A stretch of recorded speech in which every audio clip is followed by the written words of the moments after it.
Attention, listeners of the Extremely Low-Budget podcast. The following episode contains major spoilers for the entirety of Spider-Man Into the Spider-Verse. This includes every plot twist, character, and even the post-credit scene. If you do not want this movie spoiled in any way, do not watch this episode until after you've seen the film. You have been warned.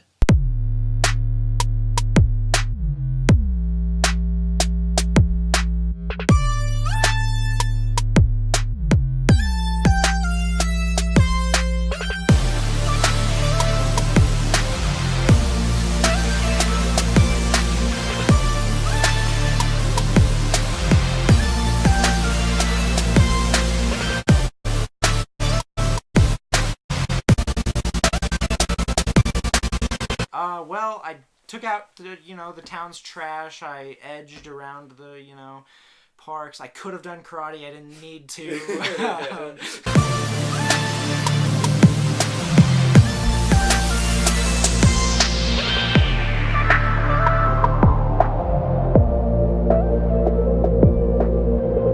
Welcome, everyone, to this hopefully early episode of the Extremely Low Budget podcast. I'm hoping to get this out on Saturday rather than Sunday so that this is at its maximum relevancy, since we're talking about the brand new Spider-Man Into the Spider-Verse movie that we just walked out of the theater of less than 20 minutes ago.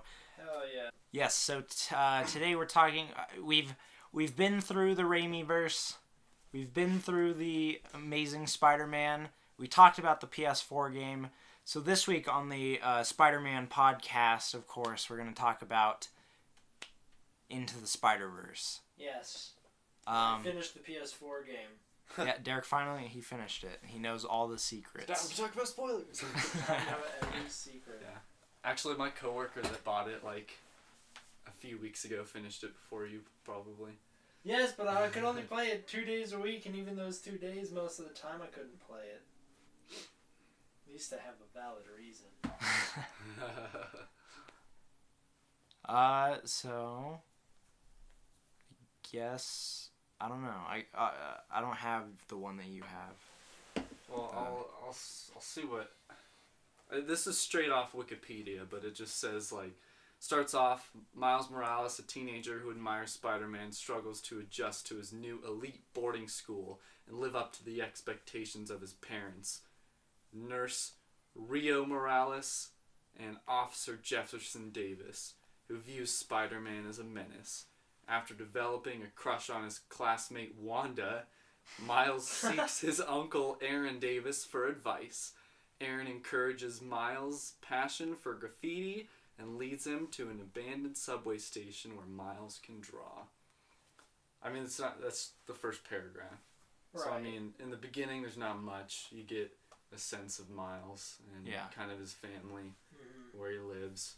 You don't have to go through the Spider-Man origin story. That's kind of what this is, though. With the Peter Parker origin story, really. They give you a little recap at the start. Yeah, which is fine. Which is nice. It becomes a reoccurring joke throughout the movie. Yeah. And then you get a little bit of backstory for Miles, but I gotta say, I mean, in the subway scene is when he gets bit, so they get right to it.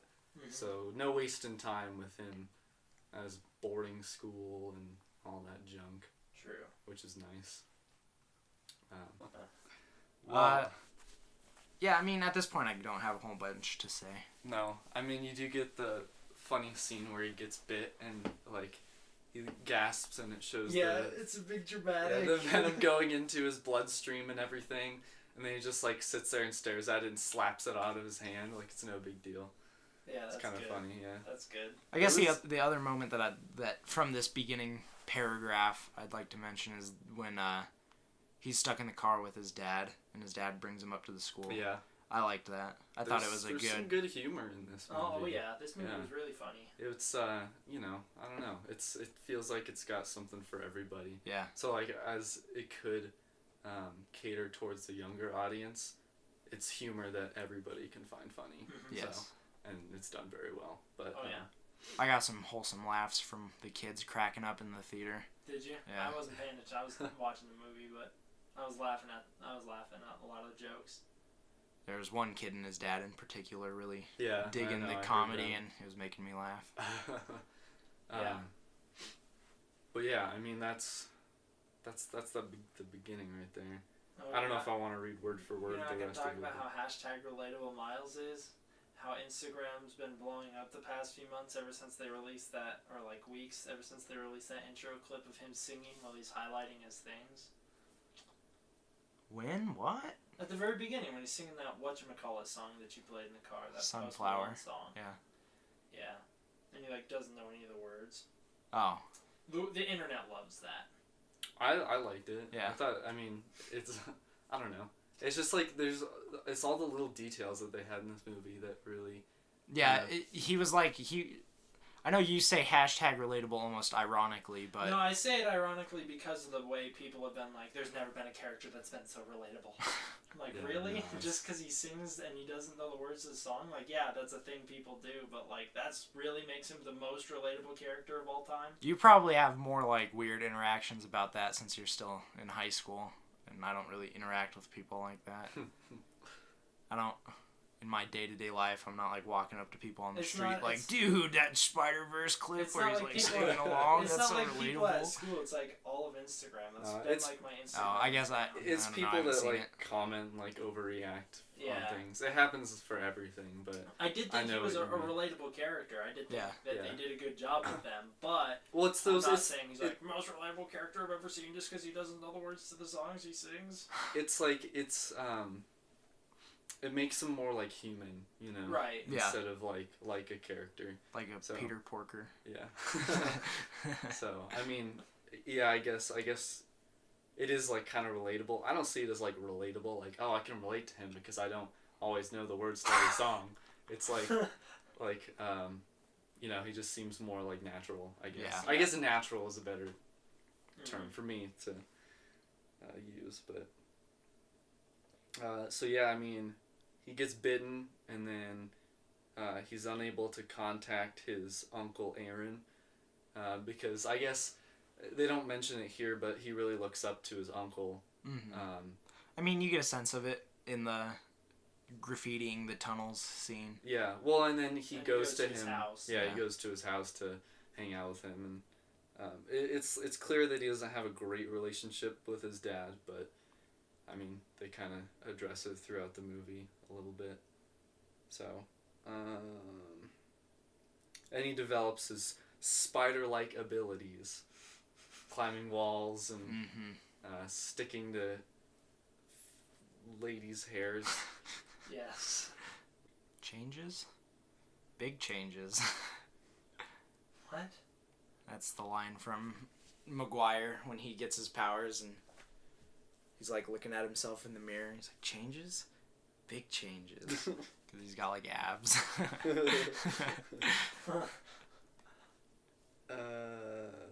Let's see. Oh yeah, so he decides to go back to check out the spider that bit him in the subway, and that's when he discovers Fisk's particle accelerator Mhm. to access a parallel universe, and we don't know what his intentions are yet at this point. Yeah, but it's like if you're familiar with the character, you figured it out right away. Sure. I did not. You seriously didn't? I did not. I'm not really familiar with the character. Wow. Once I'm surprised. no, you didn't once it was figure revealed, I was like, this makes sense because Well, but yeah, I guess I just I watched did too know. much Daredevil, but like right away when it was Fisk and they were like, he was like, "Did you find them?" I was like, "Oh, yep." I knew exactly what it was. yeah, I did not. I did not get that right away.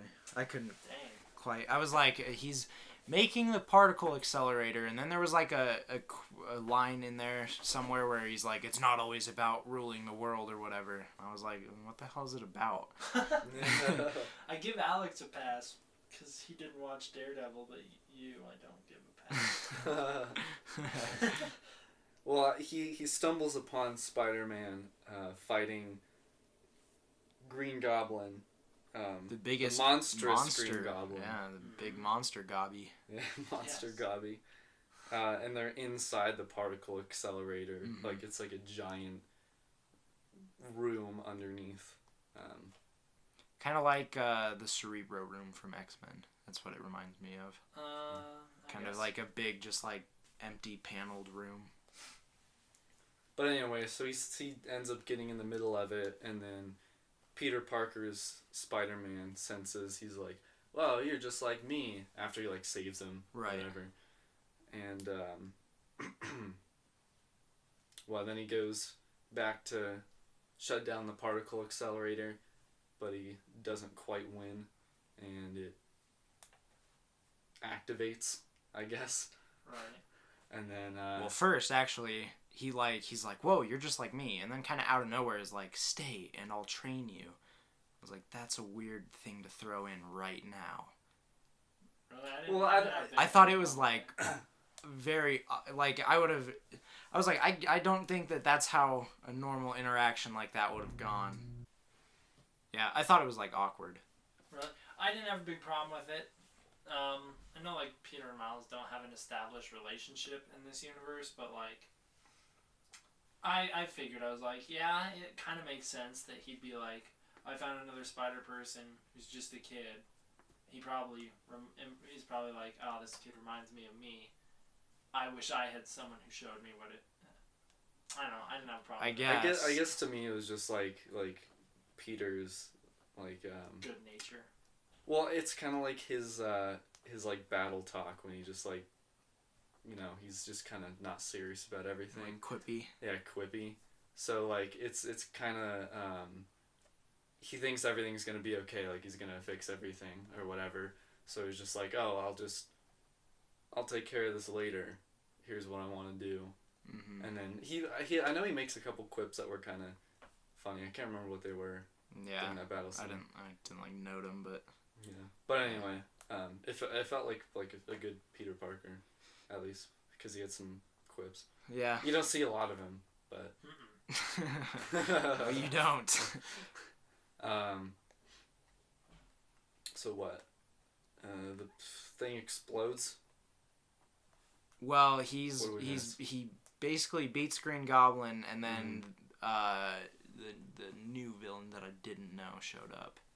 Yeah, that was the one that was Miles's uncle. Whoa! Spoilers! Jump ahead! Holy cow! Good God! We didn't know that yet. I told you right when he came on screen. Well, yeah, you said he's a bad guy. I didn't know he was gonna be the Prowler up until I figured it out. I figured. Prowler, that's his name. Yeah. I just said it. I was about to lean over and tell Kyle that I think that's his uncle, and then like 5 seconds later he pulls his hood off, and I was like, oh yeah, I guess. All right.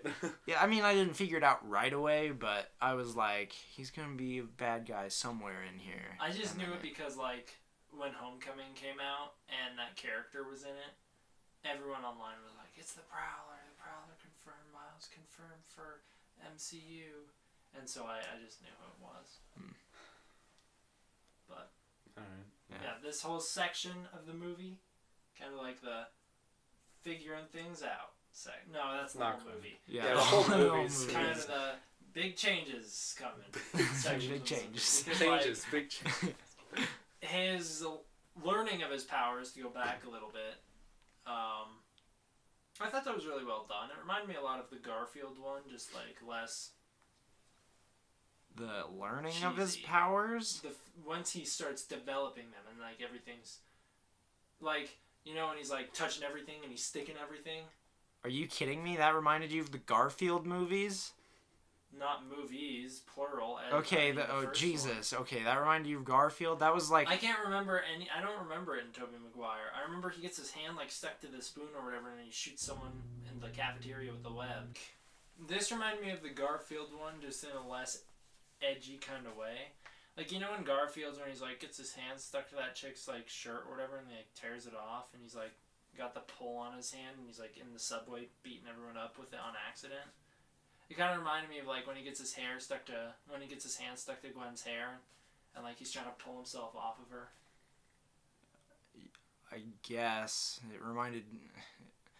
I don't know. I wouldn't say when I watched it I was like, man, this is just like Tobey Maguire. Like, like awkwardly getting his hand caught to things in the cafeteria, and like learning his reflexes with the meal falling and Then why accidentally were you webbing someone. Why'd you yell at me when I said? Because it did not remind me of Garfield either. It definitely didn't pop into my head, either of them. And then when I was thinking about like him learning about his powers, I pictured the skateboarding scene, and I was like, ugh, No, it was not like that at all. Not that. I completely forgot about the subway part, but Yeah, because it was horribly edited. I don't know. No, I don't know. I liked it. I liked when he's like falling out the window and he's like stuck on the building and like the birds are on his hands. I liked, not that I know the reference from the comic, but I liked that they showed the comic and it was like the exact same thing happening. I was They were like, I was like, man, if I had read that first comic, this would have been so cool. yeah. They were like, for those of you who didn't, here's a crash course on what happened. Yeah. Just to read it. For all of you that aren't like 50 years old. Yeah. That was good. I also like the comics being a part of the universe. I thought that was cool. Mhm. I mean, the whole art style in general was. Oh really, yeah. Yeah, it Like was I was not sure about it when I saw the trailers, but Really? yeah, because I don't know, it was just kind of like so different. That was kind of the selling point for me. There- 'Cause otherwise I would have been like, oh, another Spider-Man cartoon? Why don't I just watch one of the TV shows? I did like that it was literally like you're comic watching book. a comic book. Yeah. And they even did shots where it was like during the action, it would freeze for a second and almost like take a picture. It would Yeah, like with the the whole filter. background would change and it was like And if this was in a comic, this is the panel you'd be seeing. yeah, they did that Was a lot for kinda like clever. action scenes and stuff. I Yeah. remember there was a scene where he was running away from Prowler and he like jumps in the front of the subway. train. Yep. Yeah. And So. any internal dialogue was put on screen in text. Mhm. Yeah, I thought that was great. This movie probably does the best job out of any Spider-Man movie showing what it's like to get the spider senses.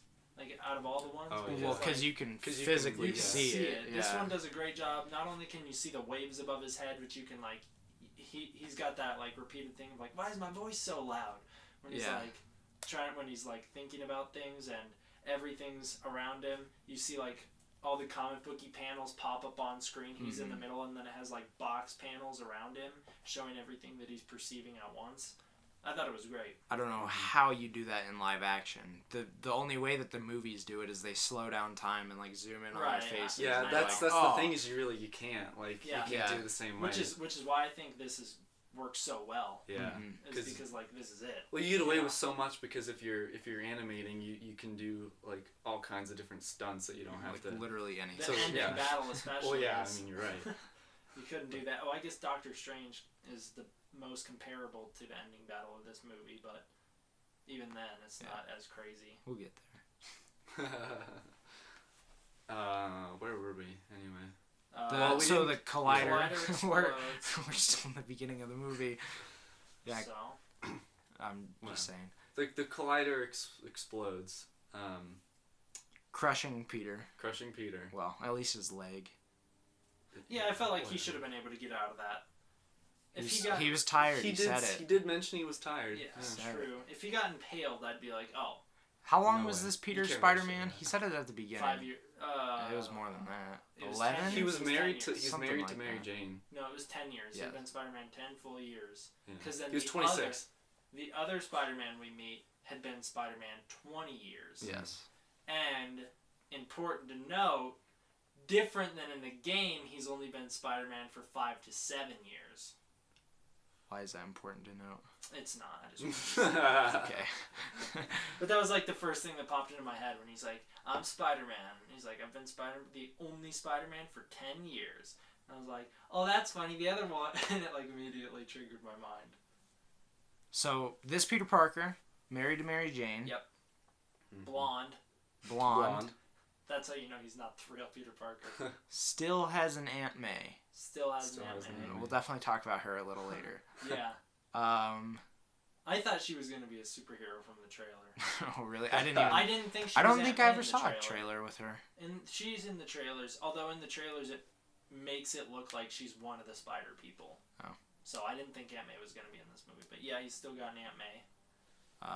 Yeah, that's pretty much all we learn about him. Because he goes pretty quick. Fisk finishes him off. Yeah. Yep. Like So- right and we here. get the we get the little line that if you knew about Fisk, you would understand his what he was doing because Peter says, "I saw what you're doing." Because he goes. Okay, yes. At that point, I did figure it out. Yeah, because So I guess it didn't take me that long, but Yeah, it wasn't that's immediate. Like his first scene.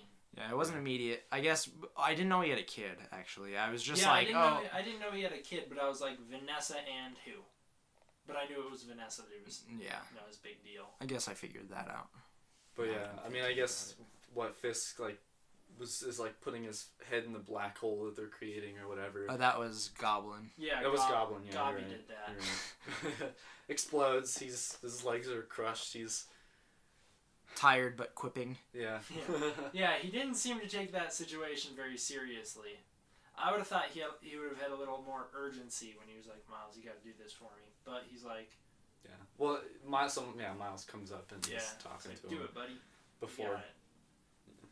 I don't know. I guess Do it, buddy. You're not explaining it. He has to drive to shut down the universe. Yeah, particle accelerator, whatever the hell this thing is. Because if it's used, it's gonna collapse the reality. It's like it's gonna create a big black hole under New York, is what they keep saying. So he trusts Miles to insert the chip and shut down the machine. He does say it weirdly when he's like, "Swing up there and shut it down." I was like, "Dude, he doesn't have web slingers. Like, what is he supposed to do?" So Miles makes the promise to Peter that he'll shut it down, which is like a big driving force through the rest of this movie. And then, Fisk just kind of socks him right in the chest and crushes him and kills him. Yeah. Yep. So that's the end of this universe's Peter. The public learns that Peter Parker was Spider-Man. They have big memorial for him, and he's dead. Yep. Then, what happens? Miles goes out. He's looking for a costume. He's like, goes to the store and buys a Spider-Man costume because everyone's getting Spider-Man costumes. And we get our Stan Lee cameo. Yes, we do. Yep, Stan Lee cameos. And although it's pretty fitting, Stan Lee's words in here is when he's like, he's talking about dead Spider-Man, but he's like, something like, they'll always remember him or whatever. I was like, oh, it's like he's talking about himself. It's so touching. Yeah. Well, so he's trying to get in touch with his powers.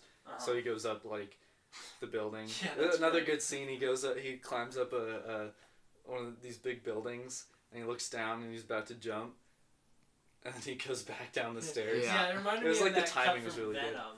Remember in Venom when he's like gonna like jump out the window, and then it cuts to him in the elevator? Yeah. That's exactly what it reminded me of. Yeah. So then he goes up a not so high building. Right. He jumps off and he fails. Yes. He trips on his untied shoelace. His Which untied is a style choice. Nike He's aware Air of it. Jordan 1s. Whoa. Holy cannoli. For all you sneakerheads out there. Not me. I didn't.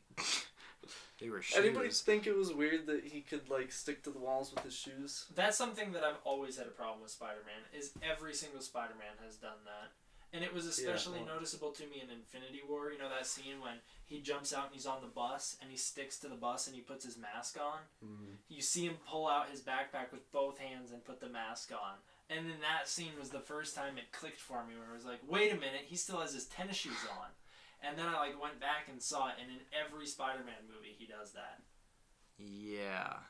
Don't have an explanation for that. I don't know. I noticed it especially later on, but I noticed it like throughout the movie. Yeah, it is. It is something that all Spider-Mans do. It is distracting, I've thought. But well, I don't mind it when it's in the suit because obviously he's gonna have his suit. But then even there, it's like the suits aren't just like slippers that he puts on. They have padding on the bottom so that his feet don't get hurt when he runs.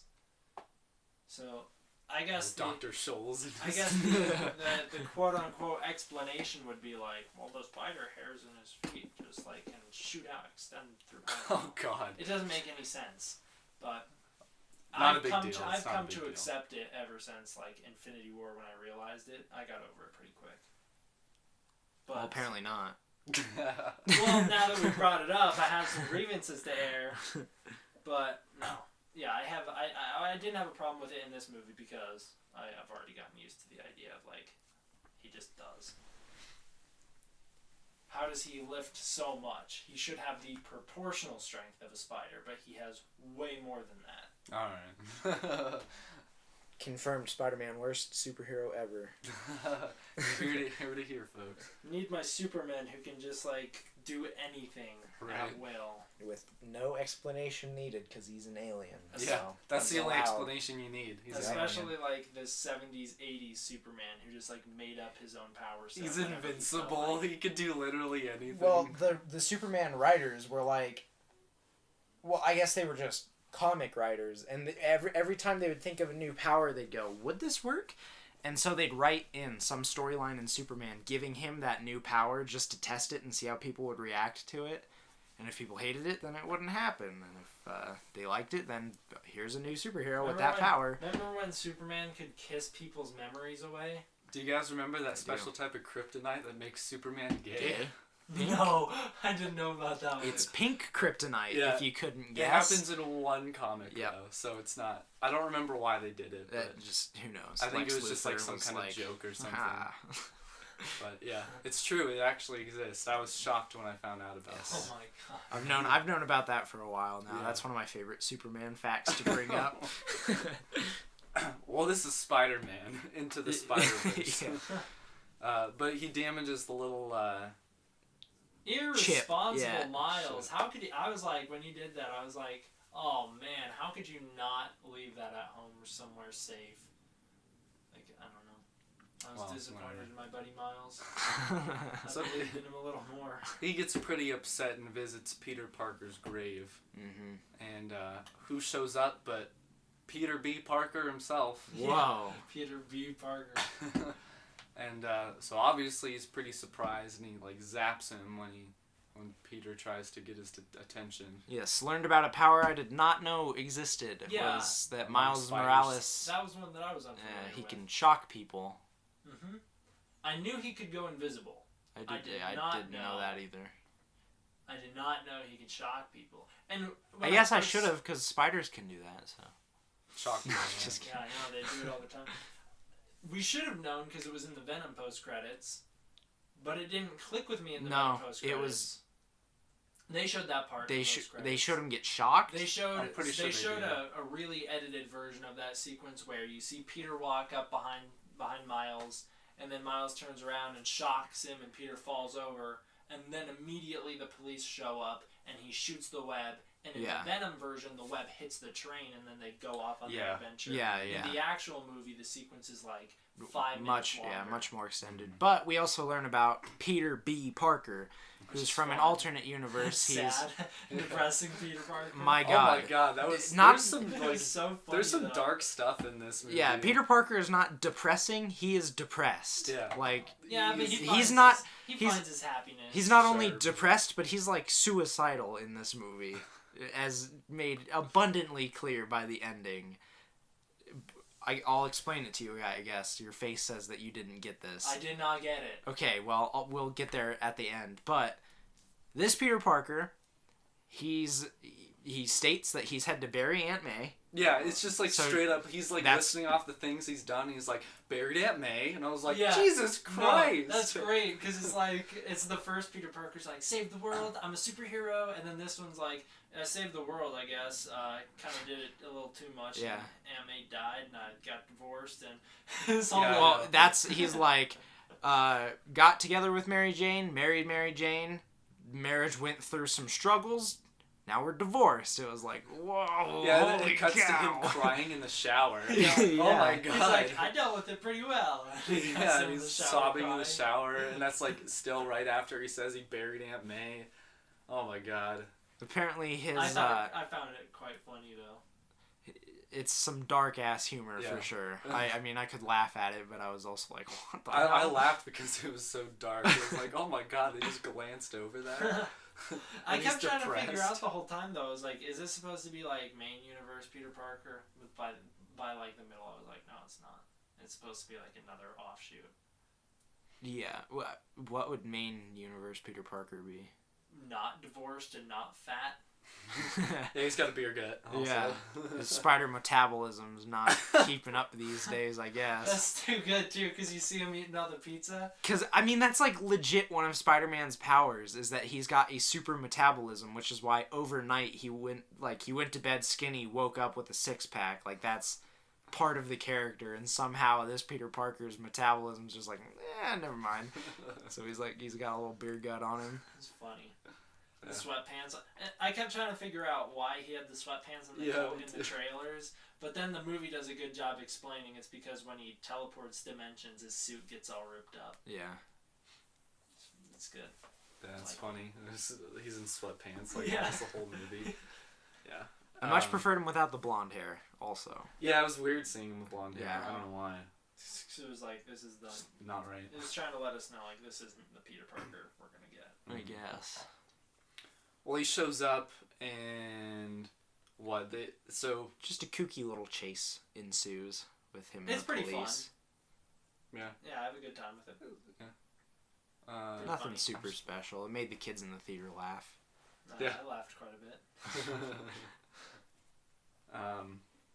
Where does he wake up? He wakes up tied up. Tied up to the punching bag. yeah, tied up to the punching bag. So they have a little conversation, and then Peter's like, "Oh, so he's like, do you got the little doodad that I need to go fix the interdimensional portal with?" And he's like, "No, but I can tell you where the portal is." And he's like, "Oh yeah, where is it?" And he's like, "It's under I think he just says Fisk under Tower Brooklyn. or whatever." Mhm. He's like, "All right, so see ya." And he like unties himself, and then he starts to walk out, and Miles tries to go and chase him. And they have this, and then he's like, he tries to swing away. Peter does, and he like dimensional phases a whole bunch, like Ant-Man and the Wasp style, until he's like all beat up, and then he's like, "Well, I'm out of here." And then they both like have a little scene where they're both walking up separate buildings, talking to each other. Which was a really cool sequence. Yeah, it was where they're cool. like walking on the side of the building. And That's- The movie does a lot of that's- like the trippy visuals like Yeah. that, I where like they're it. walking up buildings and everything looks sideways. It feels like something they do in comic books. So Yeah. you get the right perspective. So yeah, Yeah, it was cool. it was cool. And this is where I noticed the shoes. I was shoes, just gonna say that's where it's the most noticeable. Because the whole time they're just like standing and. Because Peter has no shoes in this scene. Yeah. Miles is the one who's like, "Wait a minute," Yeah. Maybe that's why he's Oh, slipping so much. because he's got shoes on. Except for he's like literally stands there for Yeah. a while. Yeah. Whatever. It's not a big deal. But And then I noticed that when Peter gets to the top of his building, he jumps and he falls up over the roof rather than falling back down. Like where gravity would have pulled him down, he falls sideways so that he can land on top of the roof. I noticed that. I thought they were going to call it out. When he like jumped outward, so he's standing vertically on the wall. He's standing jumps. vertically on the wall at the top of the roof, and so then he's like, so there's the roof is like a 90-degree angle, sure, Right. and then he would be the T, so he would create that 180 degrees when he Yeah. jumps. Gravity would have pulled him back to the ground, like below him, he would have fallen down the wall, but instead he falls up and onto the roof. He lands on that side of the roof that he should have not made it to. Comment in the comment section below if you visualized that correctly. yeah. Yeah, no, I get it. I see what you're I didn't saying. notice it. I wasn't paying that much attention, I guess. I thought they were gonna call Yeah, it Derek's out like when he really jumped. into the like physics of Spider-Man, and he's like, how does he work? I haven't paid a lot of attention to the physics of Spider-Man. That is true. Yeah. We get another little funny sequence though when he like sits down and he's like, "I'm trying to make you feel guilty." Yeah, he's like and sulking on the it wall. works. I think I don't know. My favorite part was like when Peter's like trying to convince himself that it's not working. And he's like screaming in his arm or whatever. I don't know why that was so funny. He's like, like that was good. That was good. And then he's like, we got no time to waste. And then you smash cut to him eating a burger. Mm-hmm. Yeah. They Pretty cut out goofy Spider-Man. they cut out quite a bit from the trailers, from this sequence. In the trailers, you have that scene where Miles is like, "How do I be Spider-Man like you?" And he's like, "Well, don't be like me. Be you.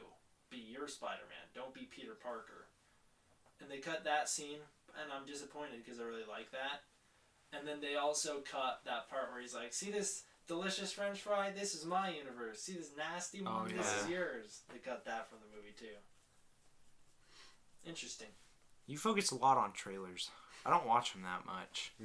I didn't watch the trailer other than in theaters. I just remember them. Oh, well, I try not to, so it's all new to me. I pay attention. Just like how I noticed that Spider-Man fell up the ceiling, up the roof, rather than down. See, onto you the pay ground. way too much attention. You gotta just let your mind roll with it. It's not like I didn't have fun. It's not like I was like, I did not like the movie because it wasn't seen. The physics were not accurate. Like, Yeah. So they're in the they're in the burger place. place eating burgers, and they decide to go to Fisk Towers. No. Yeah. They decide to go to some, like, it's not Oscorp, but it is. It's like some sort of tech company. I don't remember what it's called. Oh, yeah. It's, Not Oscorp, or whatever. And they're like, we're gonna get the technology needed to build another thing to shut down the interdimensional portal. And Peter's like, so here's a plan. I'm gonna break in there. I'm gonna grab the stuff. I'm gonna get on out of there. And then Miles is left outside until he realizes that Fisk is there. And he's like, well, I can't see another Spider-Man die. So then he breaks in also to try and help Peter. And they go in, and then Peter lands in this office where he's like trying to get the password of the computer or whatever. Yeah. And Miles comes in, and then like Fisk's scientist lady, who's in charge of building the Particle accelerator. particle accelerator, she comes back in, and he has to put on the moves or whatever he says. It's awesome. He's like trying to hit on her or whatever. And this is also where Miles we learn... is invisible. Yeah. Yeah, Miles turns invisible, and he's like trying to get the computer password, and Peter's having to like help him out while also distract this girl, who the plot twist turns out she's actually Otto Octavius's niece or daughter, something. I don't think it was like... She didn't even mention Otto, so No, it not wasn't... at But all. she is an Octavius, Yeah. Yeah. and she has the Doc Ock legs. Except that hers are like, I could not figure out what hers were made of, but they're like these weird like Yeah, tubey like ones. weird, like... They're not metal. Like flaccid tubing. Yeah, and they would like expand and like they would like puff out and shrink in. Yeah. It was weird. But she locked Peter up, and she's like, "Oh, you're Peter Parker from a different dimension. I know because I built the particle accelerator." Mm-hmm. And then a big fight ensues with her and Spider-Man, and Miles is trying to get out of there while holding the computer because he couldn't get in time because her desktop was all unorganized, so he couldn't steal the files he needed. So they're all trying to get out of there, and big shootout happens. Well, they start heading towards the woods to get away, and Miles was wanting to learn how to swing on webs, so Peter Right. just like slaps this web shooter on. And he's like, "Best way to learn is when you're under fire." So Yeah, so then they both have to go out, and they only have the one web shooter on each of them, but Peter's like already down with it. He's like, "Yeah, I know how to do it with one." But like Miles hasn't even web slinged at all, so he's like struggling with it, and there's everyone chasing them and whatever. Miss Octavius or whatever is like chasing after him, trying to kill him, and then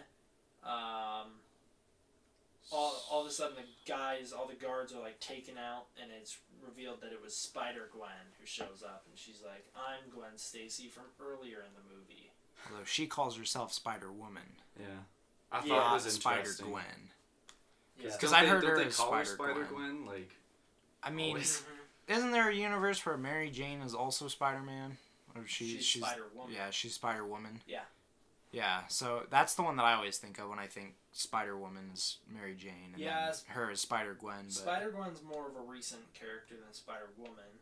yeah, But I think she's also kind of more popular now. Like, in Mhm. modern time, I feel like she's been in animation a little more than Spider-Woman has. it's because she's got a much cooler recently. suit.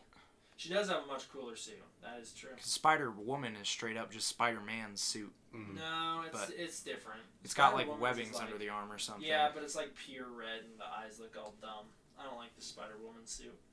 But yeah, the Spider-Gwen Spider-Gwen, had a cool yeah, one. she's It's got a like cool the one. ghosty suit. I guess that other wiki we looked at earlier called it like Ghost Spider or something. Yeah. Weird. I think she's got the coolest suit Out of all of them in this? movie? in the movie. But there's Coolest some pretty suit cool that they suits. wear, or coolest suit Okay, that's... alright. Coolest suit that they wear. Yeah, But there's yeah. some pretty cool suits in this Yeah, movie. they have a lot of great Easter eggs when they go to... I mean, even later just as on. far as what they wear, Mhm. because Miles is a really cool suit. At the end, his suit's Yeah. awesome. I liked the costume he was wearing the whole time. Yeah, that was funny. He wore that like children's costume. The other Peter Parker starter suits are always usually better though. The wrestler suit. I'm thinking like the homecoming suit the homemade one that he has, Yeah. and like the Superior Spider-Man suit, like it's like the red tights with like the blue jacket. I believe that's. I believe Oh I'm yeah, thinking yeah, of yeah. that suit. I can picture it. I believe that's Superior Spider. It's basically the reverse of the Raimi like wrestler suit. Yeah, where he's got, the like, Raimi red wrestler sweats suit and a always blue looked shirt. a little dumb to me because of the mask I didn't like. I mean, it's dumb. Yeah. Yeah, I know it's supposed to be, but like, No, I know what you mean. Yeah. I just didn't like the eyes on that one. Anyways, yeah, they got a lot of cool suits in this movie. I think my personal favorite, Spider-Man Noir. Yeah. I mean, figures. it's so close because it's yeah. It's Derek really just cool. loves to play that one on the PS4 game. Yeah, it's not like I just love it for the PS4 game. I've liked it ever since. They had an original Spider-Man it's not called Into the Spider-Verse. It's called like Fractured Dimensions or something. It's a video game for like PS3 that I used to play at one of my friends' houses, and Spider-Man Noir was always my favorite there too. Well, anyways, at this point, Spider-Gwen shows up, Yeah. kicks some ass, So we ties know up there's the three boys. Spider Which people. is Yeah. which is weird because I would have thought like she's like I've been Spider-Gwen for 2 years, but she's like the Oh, yeah. best fighter of all of them. I Oh, was yeah. like, shouldn't old Peter like because he's been Spider-Man for 20 years, shouldn't he have the most experience? He's slow and handicapped. He's only Yeah. got one shooter, and he's got to carry a computer True. under He's his got to carry arm. the computer, and he's kind of fat now. Yeah. Let himself go. He's kind of retired. If he Yeah. was in prime condition though. Spider-Gwen would have no chance. Yeah. In a 1v1 between Peter B. Parker and Spider-Gwen. Yes. Yeah. Pretty cool. They're like, what do we do? Well, so to get into her backstory from what it showed, hers it went by real quick. She might have had never mind. I was gonna say she might have had the shortest one, but she definitely No, she did, definitely does not. because No. they made a joke out of it later.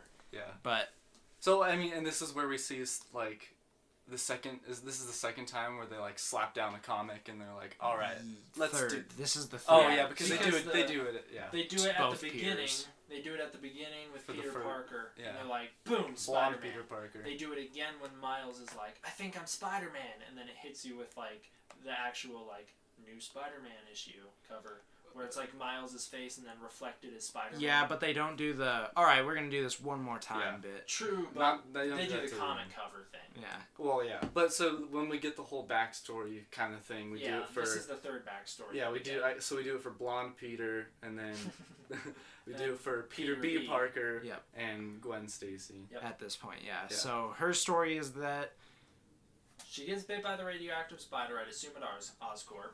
yeah, and then Peter Parker is the lizard. Turns himself into the lizard. Well, he tries to become Spider-Man, but he fails, turns himself into the lizard, and gets killed in the process. Yeah, and so Peter and her were best friends in that universe. So her driving force is the fact that she had to beat Peter and essentially, I don't know, kill him maybe. It's not super clear in the movie, and I don't know much about the comic, I'm not familiar with her backstory. but that's what it shows. And then she was transported to this timeline. 1 week One before week. the event of this movie starts. Yes. Yep.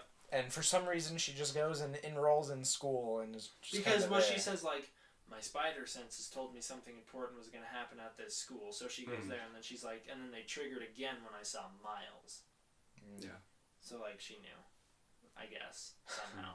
Hers Women's intuition, we'll say. Hers is a little bit more precognition, like the old like 60s Spider-Man live action show, or 70s, whenever it was, when he could like straight up just see the future, and he'd be like, an elevator will be bombed in 3 hours, and it's like, how do you know that? Because the plot demands it. I think that's what it felt like here. Maybe she gets a little tickle in her labia. Oh. That's what it is. That's women's intuition.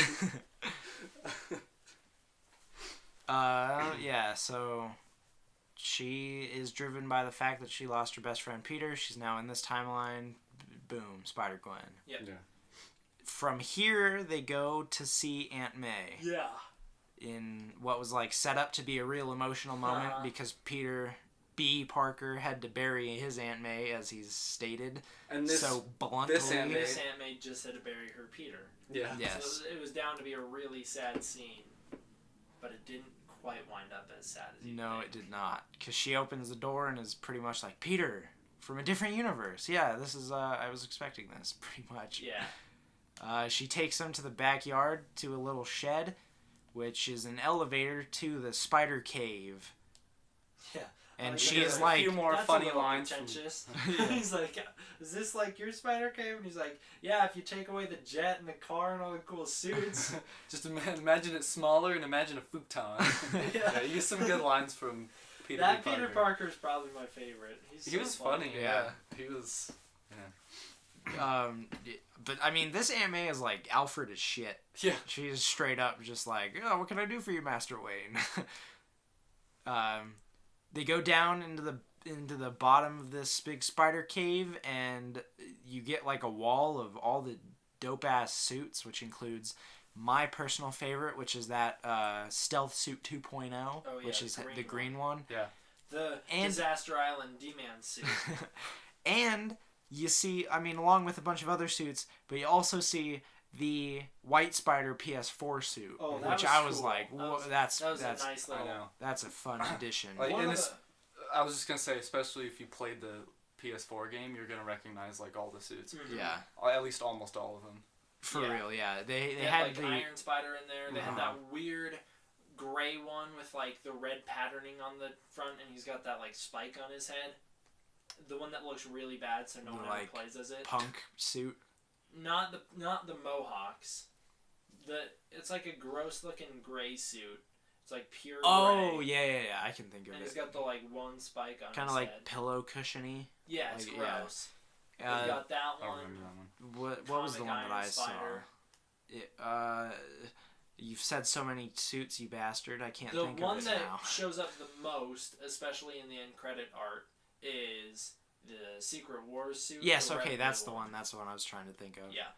It looked good in the movie. In this movie, I think it looks like shit in the game, but... I think it depends on if you're playing at day or night in the game. Yeah, but they get down there and Aunt May's like, oh, you guys aren't the only spider people that thought to come to me. And we get the, like, other 3 spider people that showed up. They just toss them, which is good because they don't overdo the whole, like, origin thing where they slap down a comic At this point, 6 times. it was like a little meme that they were doing where so it was they, like, well, more it was backstories. Nice, it was nice that they did it 3 at once. That way you didn't have to see it 7 times in this movie. Which was good. I liked that. I thought that was really funny when they're all trying to give their backstories and they're all talking over each other and they all get cut off. So you got Peter Porker's was by far the funniest. Peter Porker, who is and again, a they did pig. not overdo Peter Porker, which was fantastic. I'm glad they didn't like that. Yeah, that's very true. Because I actually felt like they could have used him more, if I'm honest. I know. I thought he was good. I could have used a little bit more. I like John Mulaney though. Yeah, yes. Guilty as charged. Did you see that in the Peter Porker backstory when he shows up in New York on the billboard right next to like Peter Parker dying or whatever it was, right next to it was an advertisement for John Mulaney and Nick Kroll's movie. I did not see that. No. Yeah, they put it. I thought that was hilarious. I pointed it out to Derek. Yeah, he's pretty funny. He's like, when I was working for the Daily Beagle and I was sniffing hot dogs. It was pretty good. I thought it was really funny. I thought the best part was when he was like, yeah, I was a spider bit by a radioactive pig and turned into Peter Spider Ham. That's great. Yeah, and he's just like, he's like your Looney Tunes cartoon character through the whole movie. There's like eyes on his nose that also move with his eyes. Yeah. Where his nostrils are. He reminded me of Mr. Game & Watch from... Especially in Smash Bros. When he's like the one that like doesn't fit in and he's like pulling out all these cartoonish objects that he's hitting you with. Yeah. Like when he pulls out the hammer at the end. And then you've got Spider-Man Noir. I was gonna save him for the end, but yeah. Oh. Spider-Man Noir. Spider-Man Noir, played by none other Nick Cage. Nick Cage. What a guy. He's pretty good. I liked him. He was pretty funny. He I don't know that you've seen it, but he was in the first Kick-Ass movie, and he basically was like the Bat Dad, and it was these two were pretty similar. It was making me laugh because I was thinking about him in the Kick-Ass, and his character's kind of goofy, but I like the part when he's like, "Have you ever burned yourself just to see if you could feel anything anymore?" Yeah. He's like, "I'm Peter Parker, but in 1930s, and I beat up Nazis." Yeah. He's great. Yeah. I definitely was like, I was watching that and I was like, I'm going to buy this guy's comics. I'm going to read some of this because this is just... I know. I don't think he's as comedical in the comics. It's pretty serious in the comics. Yeah, that makes sense, but... Yeah. This movie was a fantastic advertisement because I feel like I'm going to go buy a comic of like all of these guys just to read more about them, but... except for the anime one. Yeah, so the last one was Penny Parker, who, from what I could gather from the story, her dad died but built her a robot, and she's telekinetically linked to a mutated spider who is like the embodiment inside of the robot. Yeah, but like she cries when the robot breaks, but it's like the robot doesn't have a personality to my knowledge. Yeah, but it was just like the thing that her dad built her before he died. So. And I bet she probably has some kind of emotional relationship with even just like the robot. Yeah. Because that's like her thing. Yeah, which is weird because she doesn't have any spider powers. It's super weird because she has nothing to do with it. It's just like a super intelligent spider that's inside of this robot. It's so weird.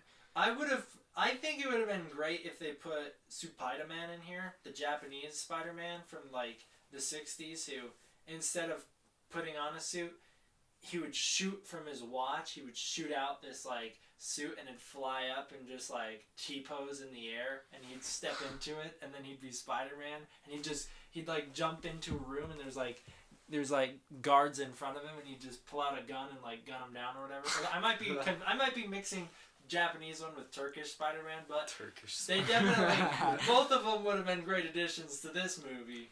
Yeah, but she was fine. She was all right. Yeah, I didn't have a problem with it. And she's Penny Parker. Her name was Penny Parker. I was trying to figure out if she turns into Silk later on, but I don't know that for a fact, so I'll Google it. Her story was a little much for me, especially with how briefly they glossed over it. Yeah, I could have used a little bit more of information on her. Yeah, because I didn't really get what the hell I was seeing the whole time, but... But it was great for Peter Parker because that means they didn't like overdo it. Like they didn't cash in on the joke of it and just have like his origin. So they play at the same time. They're like, here's the joke, but we're not gonna like show you a 5-minute backstory of Peter Parker. Like, what's the point? Silk. I googled it. Right. That's a different spider person. So many spider people. So many of them. Yeah. So you're introduced. You now have met all 6 of the Spider-Mans.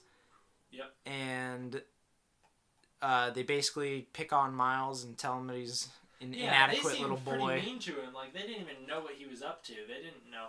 It was only like when Stacy was like, he couldn't even hold his own in a fight with one web slinger. Well, they were encouraging him to get up. He just wasn't.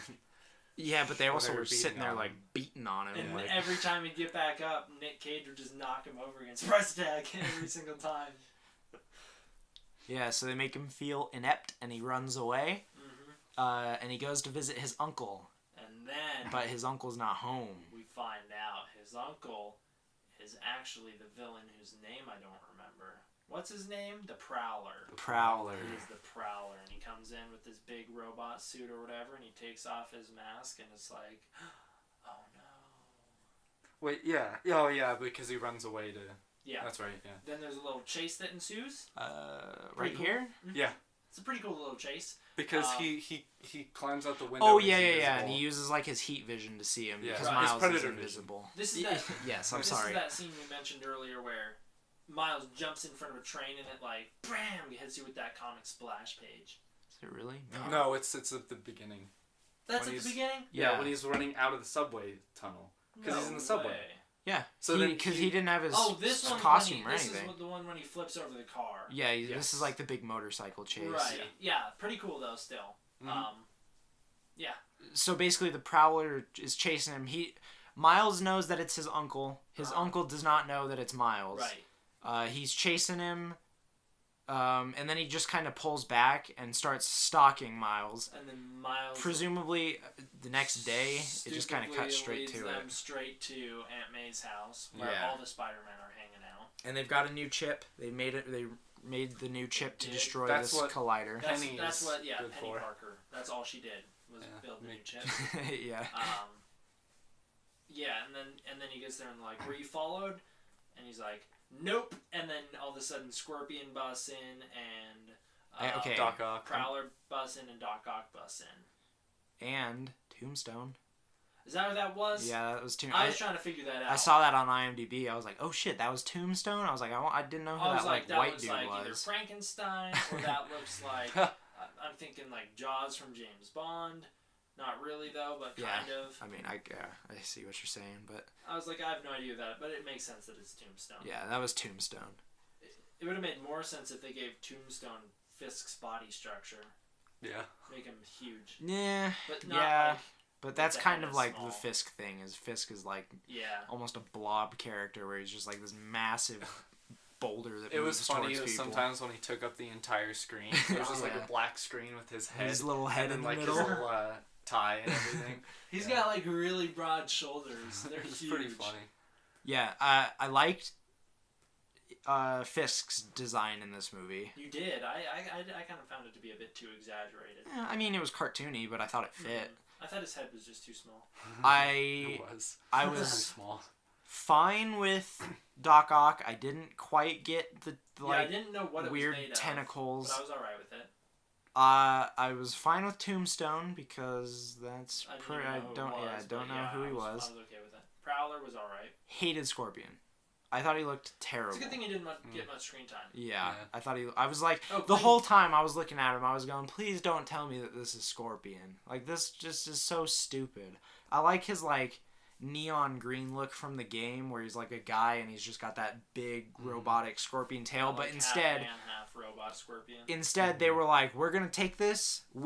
Remember Dwayne The Rock is the Scorpion King from... yeah. It did Oh my look just like God. that. Yeah, that's exactly what the design was like, except it was like robotic. It was like the upper torso of a man and the robotic bottom that's a scorpion with all these like legs. I was like, oh, this Yeah, looks... but then again, this is... And he was brown. Like, it was like such a dry palette for him. I was like, come on, give me some color. That's what I like. It's the Ultimate Universe, so like all the characters are incredibly exaggerated. That's why at the start, when you see Green Goblin, he is Oh, yeah. literally a giant monster with wings. I didn't even mention that. Yeah, I was gonna ask because you didn't mention. Yeah. I guess I didn't have a problem with that. I didn't have a problem with it either because I liked his knew color this, scheme. Like, this isn't like the normal Green Goblin. This Yeah. is supposed to be an incredibly exaggerated version of it. I also knew it was coming because I saw a toy of him at Walmart. Yeah, we did see I was that. like, oh, look, he's like a big monster goon thing. Mhm. Yeah, I didn't have a problem with I- him. I didn't Prowler have a was big fine. problem I with didn't know Scorpion anything either. about Prowler, but yeah, have a big Scorpion was the problem. only one in this whole movie that I was like, ugh, garbage. I hate it. He was kind of Bad choice. bland in terms of color palette, but I was okay with him because he didn't really get much screen time. Yeah. Or do much at all. A big fight ensues between all the houses.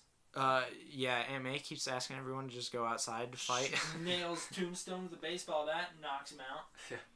which is uncharacteristic for Tombstone, considering I'm pretty sure his thing is like he does not feel pain. Yeah, he's pretty invulnerable. But, you know, She- this is Aunt freaking May. Yeah, the trailers made it look like she was gonna be The seventh this- member of this. I really did. I thought it was like Spider old Gang. Spider Little Woman. I Squad. was like, oh, that's funny. I was like, can't wait to see that, but it wasn't. I forgot about it too up until I saw the shot from the trailer where they're all standing together and she's part of it, and I was like, oh, not a spider lady who's old. Anyways, big fight ensues. Miles is chased around on the rooftops, pinned down by the Prowler, who's about to choke him out, and then Oh, and then he pops his claws to give him a good old pops his stabbing, claws to but stab him to death. Miles pops his mask off, and he's like, "Hey, Uncle, you don't want to do this." And he's like, yeah, you're right. I don't want to do this. But Too late. Boom. Fisk. Bam! I knew it too. Once I heard that like or whatever noise hit, I was like, oh shoot. I thought it was gonna be the dad, the police dad, because he was a part of the whole like chase I through thought all that of was this. gonna happen later in the movie. In the ending, I thought that we hear a big bang and we don't quite know what it is. It's Miles getting punched in the head.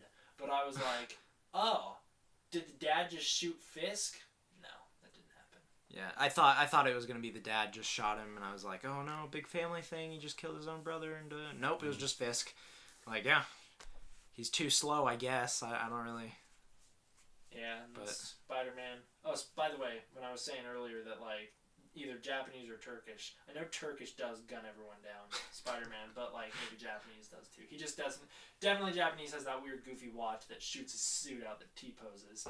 But traditionally, Spider-Man Noir would have definitely whipped out a gun and started firing on everyone who walked in that house. Yeah, that seemed like it would have been in character for him. Yeah, that's what he normally. I did like in the house too, and he's like trying to solve the Rubik's Cube, and he's like, "Is it all purple?" Oh, like, yeah. That's not even on there. That's great because he only sees in black and white. Yeah. But yeah, so now the Prowler, Miles' uncle's shot, and Miles takes him off into an alley where he dies, only after being like. He gets a little Uncle Ben talk from his. Yeah, he pretty does. much, He gives yeah. him the Uncle Ben Uncle pep talk Aaron. where he's like, Miles, you can do it. You're the superhero. You're better than all of You're us. better than all of us. That was a good quote. I liked And that. then the dad rolls up and he's like, Spider-Man just killed my brother. Which I'd be like... Which is why I turned to you and I was like, he's gonna become the Hobgoblin. Because Yeah, he's like, but- I saw Spider-Man kill my dad. Don't you know he couldn't become the Hobgoblin because he didn't put the radioactive spider blood that only works on Peter's DNA inside of his body, turning him into... green. No. I mean, he could have become the Hob Prowler if this was the Hob Raimi Prowler. trilogy. Follow in his man. brother's footsteps to destroy the evil Spider-Man. Yeah, but... Did you think the dad knew that his brother was a supervillain? Because yeah, he was kind should've of like... figured it out when he's like, oh, he's in the costume of a supervillain. Well, no, I think he knew at that point. But the whole time he had been like, I don't talk to my brother. You know why. And it was like... Oh, I didn't even think about that he might know. I was like, is this just because he straight up knows he's like a supervillain? Or Yeah, he they just never assumed he address was like it, part of really. a gang or something? I don't know. Huh. But I was They never wondering address about it. that. I was Yeah, like, I don't know. is he Guess know? we'll have to figure out when we start reading all the comics. Yeah, I guess. Yeah.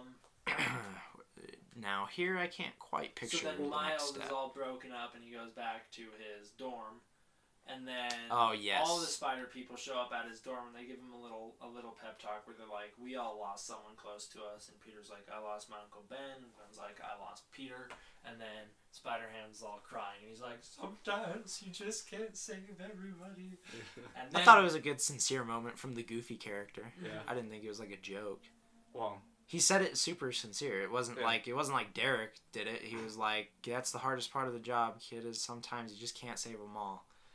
And then Gonk walks in, who is not... Gonk, that's his That's name? his name, Gonk.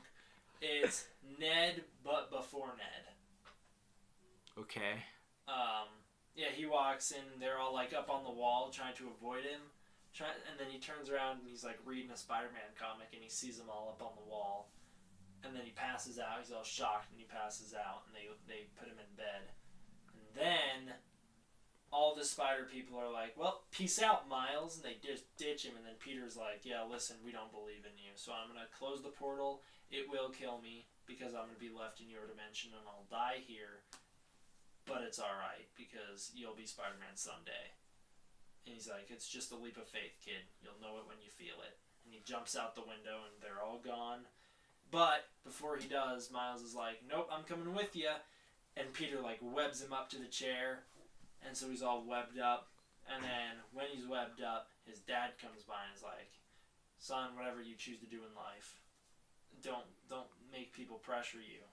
We believe in you and you're gonna do great in whatever you do. Which is just the pep talk Miles needed to finally unlock his full abilities, where he's like, now he can shoot electricity on command, and now he can turn invisible on command, and now he's Spider-Man. And Gonk wakes up just in time to see that Tobey Maguire webbed the bed, but he didn't care. He goes back to bed. Miles heads to Aunt May's house, where I was going to assume that she had made him a costume. I thought so too. But she I thought didn't. there was going to be a costume that Yeah, she made. I thought she was going to make it for him, but instead okay. she was like, go spray paint Peter's costume. And so he does.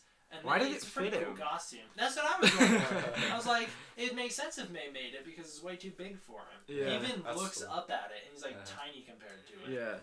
Should have looked like when that kid in The Amazing Spider-Man puts on the mask and it's just this like floppy thing sitting on his It's face. just huge.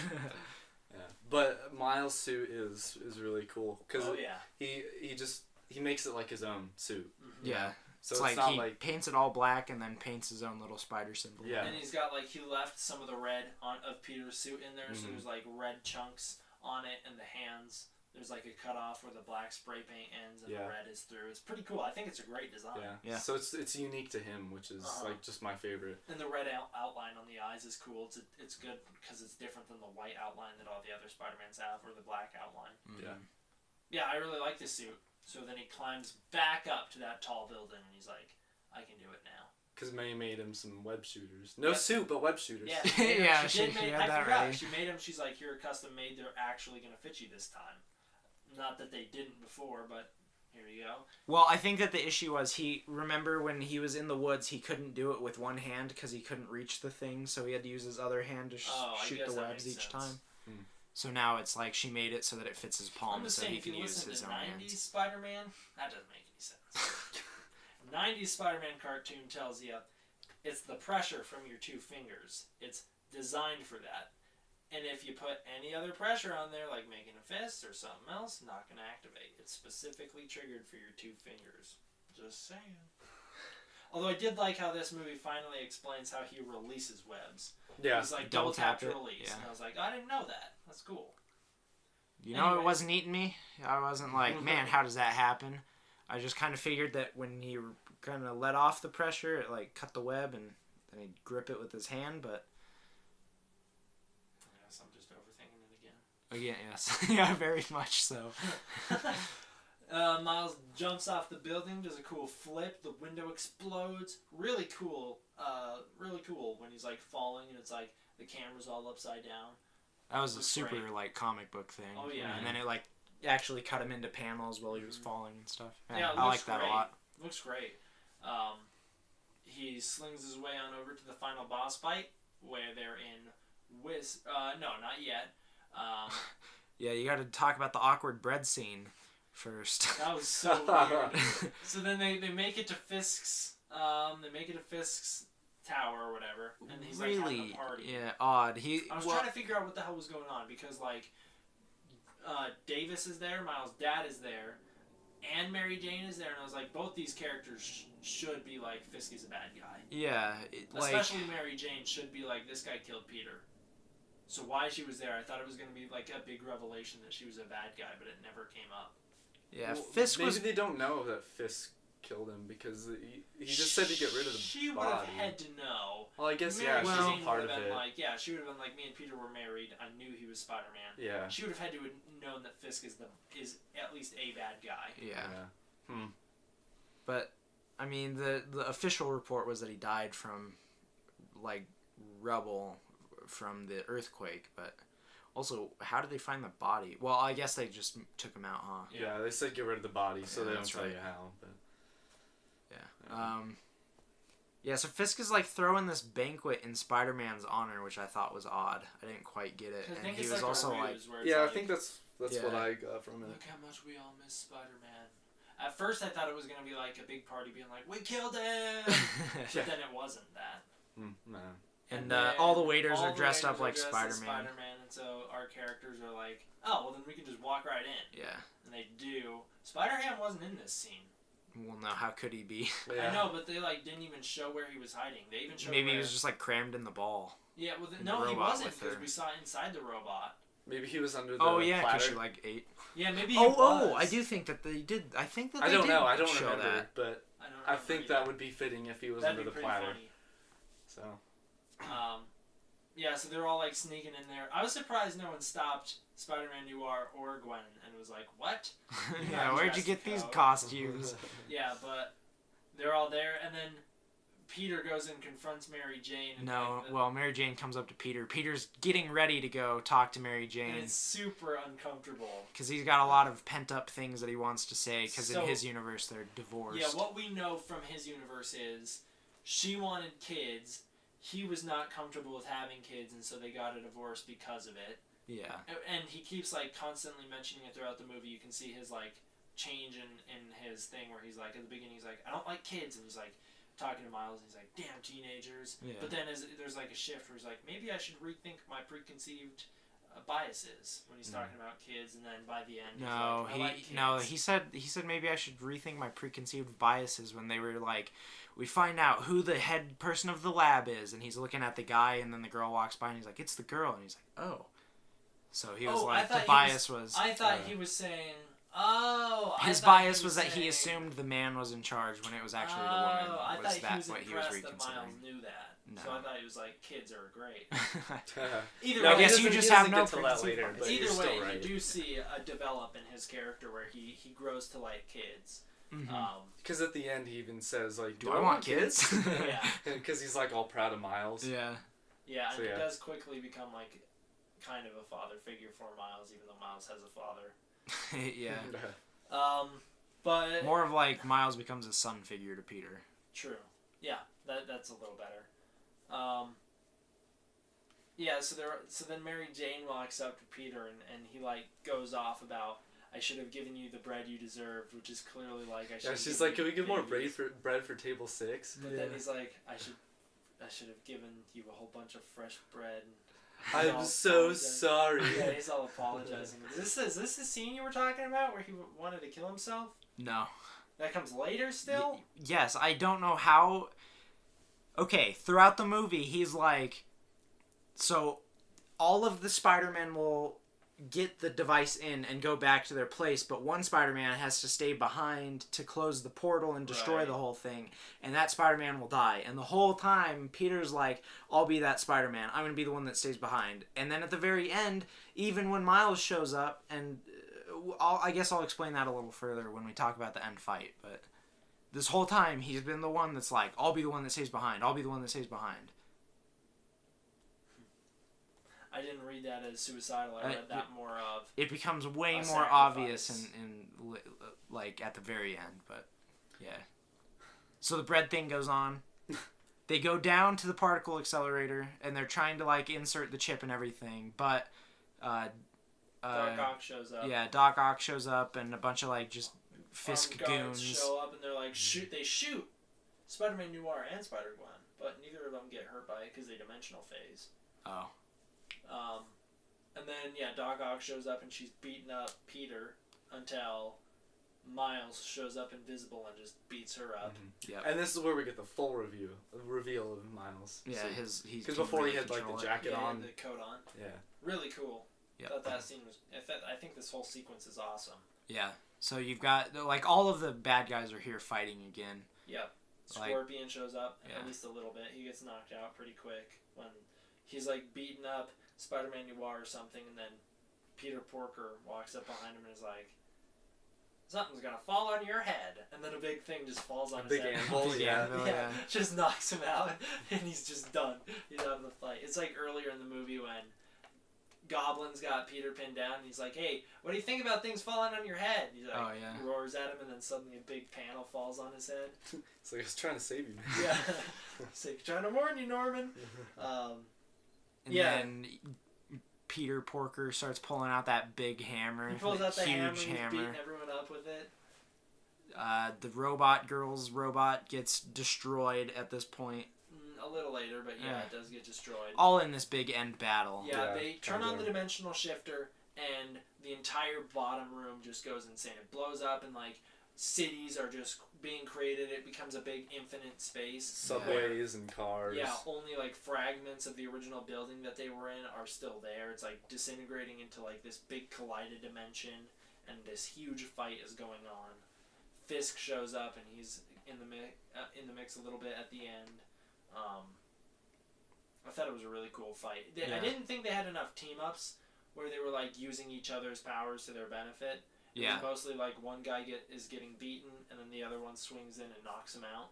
But I think they could have done a little bit more, like, creativity, like in the Avengers, when you see Tony using Cap's shield to attack them, and then Age of Ultron, when you see Thor and Cap using, like, the shield smash, where Thor hits the shield with his hammer to knock people out. They should have had more of that going on. But I still think the fight was really cool. I feel like overall this movie kind of underutilized the team dynamic. Well, I think just in general it underutilized Spider-Man Noir, Peter Porker, and Penny Parker, because they really didn't do a whole lot in the movie. Like, Gwen was a big part of it, and Peter was a big part of it. Obviously, Miles was the main character.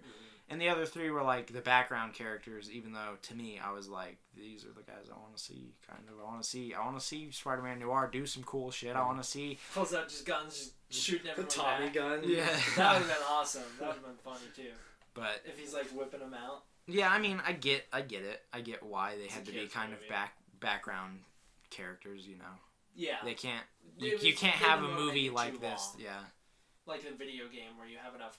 the previous, like, Shattered Dimension or whatever it was called, you had levels where you'd play as each character individually. They couldn't do that here. I mean, the big thing is the fact that you're doing an origin story inside of a big, like, team movie. Yeah, which I do not like, think. That and I haven't read Miles's comics, but I'm like 99.999% sure that he does not meet another universe until he's pretty well established. So Yeah. this is a big remix on his story. Big fight basically ends. All of the, like, lesser bad guys get knocked out. They start sending them back to their own places. They're all like giving each other things to remember him by, and Spider-Man Noir gets to take the Rubik's Cube that he can't understand back.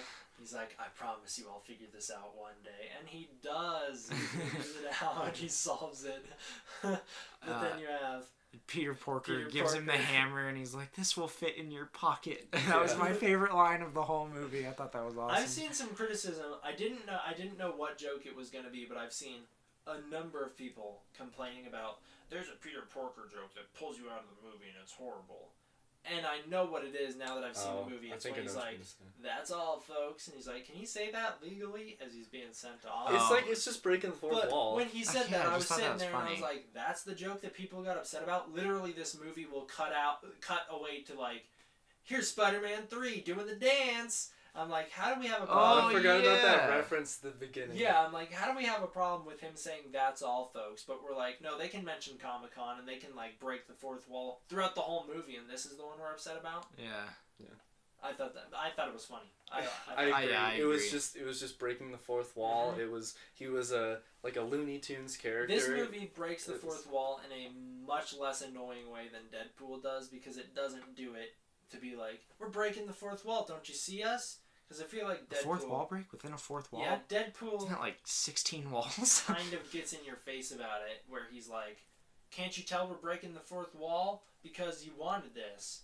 But in this movie, it's like they're just doing it, and it feels more natural. Yeah.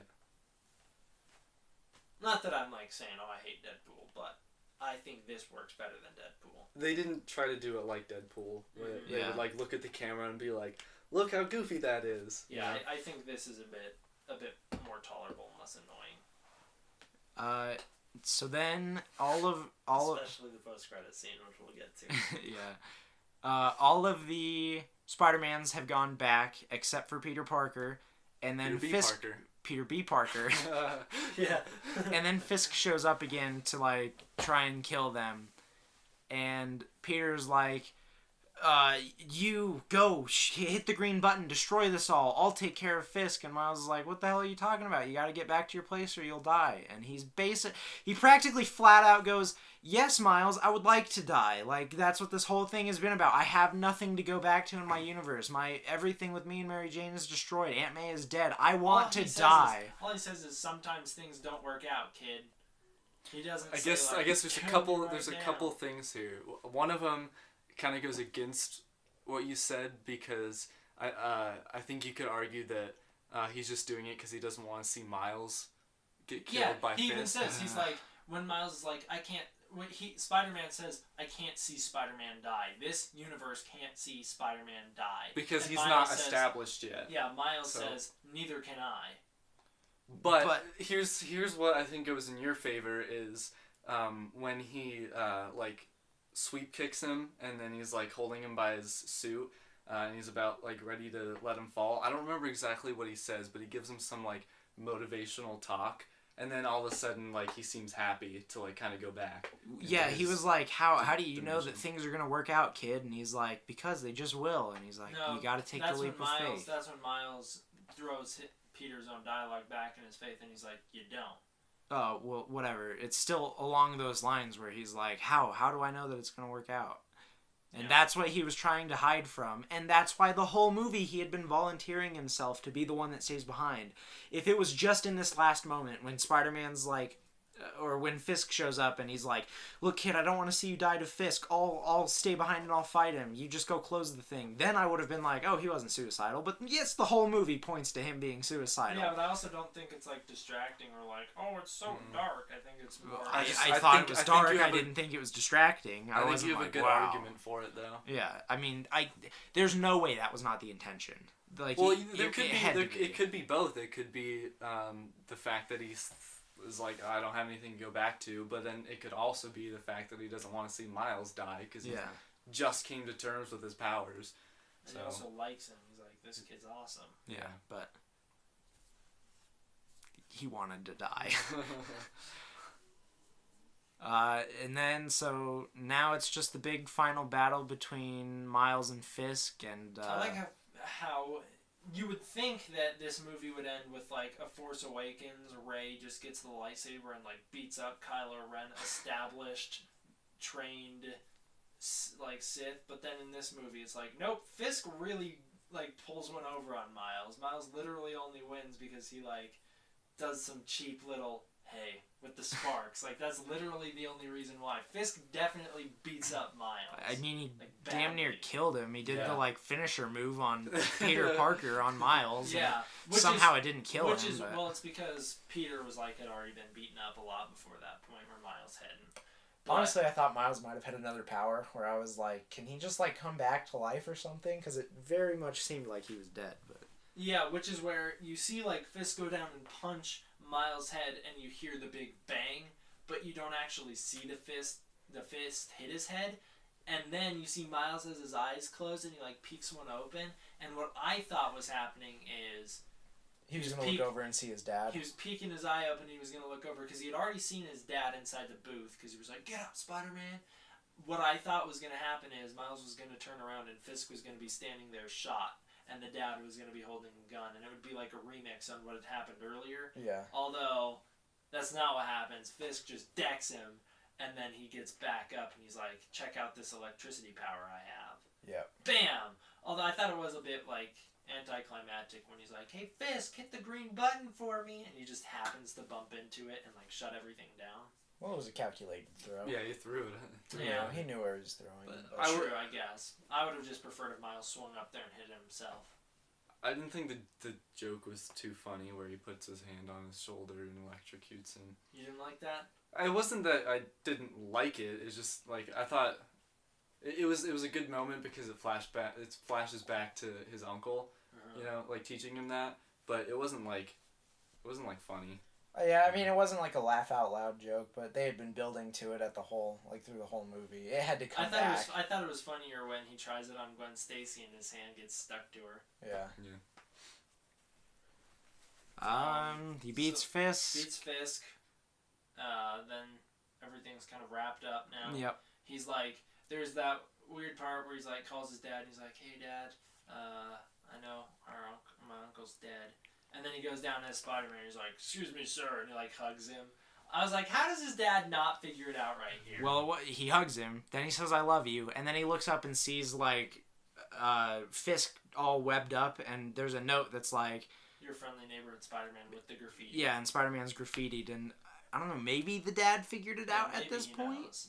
And we'd have to see another movie to, like, know where that goes, but I was like, how do you not know it Yeah, yet. especially when he said "I love you," I was like, he should have been like, Miles? Yeah, that's exactly what I was picturing, but Or like, you know, even when Miles just drops down and he's like, "Hello, sir," I expected him to be like, "Hey, Miles," like already knows.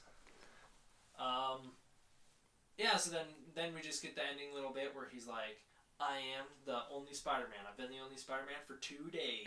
He's yeah. like, "It's totally awesome because anytime I'm lonely, I can think about my friends." And I'm like, "Do you really get lonely that fast?" He's also like, well, I mean, to be fair, he had all these people for him at the beginning, and then all of a sudden they're just gone. So he's like, Sure. oh, well, now I got to do it all by myself. And then he's like, got to meet my best friend Gonk, who's never name dropped in this movie, but I got to meet him. And now we're buddies, and he knows I'm Spider-Man. And then the ending little teaser where a new dimensional portal rips open, and Gwen is like, "Hey, Miles, you want to hang out?" And then it ends. Mm-hmm. And then The credits roll, credits and we roll. watch an animation. pretty cool art. Like Yeah. I like all the little Easter eggs and sneaky things they put in there, and like Yeah, that's fun. the little clip where it's like all the Spider-Men are roasting Peter Porker on the fire, and then it cuts to all the Peter Porkers roasting Spider-Man. That's good. Or like when you see the museum, the Spider-Man Noir world, where all the Noir people are sitting there in awe at Spider-Man Noir, who's holding up the Rubik's Cube. Yeah. Is it the credits when he saw? No, it's before. It's the credits right when he before solves the it. credits when he's Yeah. like, I can think about my friends in other dimensions, and I'm not lonely. Yeah, Because it it's like Spider-Man flashes Noir. to yeah. It's like everyone else. Peter goes back to Mary Jane, and they're having a happy ending. Oh yeah, he goes back and A says he's happy sorry. ending. They have a happy ending. And then it's like, Anime Girl has a new robot, I think. Probably. I don't Gwen remember. is doing her Spider-Man thing, but then Spider-Man Noir just finishes. Gwen solving the Gwen was Rubik's just Cube. like on Instagram. That's what her thing Was was. it? Yeah, she like She looks was at a sitting picture there. of the two of them on Yeah. Instagram. Oh, that's right. But then in Spider-Man Noir, all he's doing is he finally solves the Rubik's Cube. Yeah. He's accomplished. Good job, Nicolas Cage.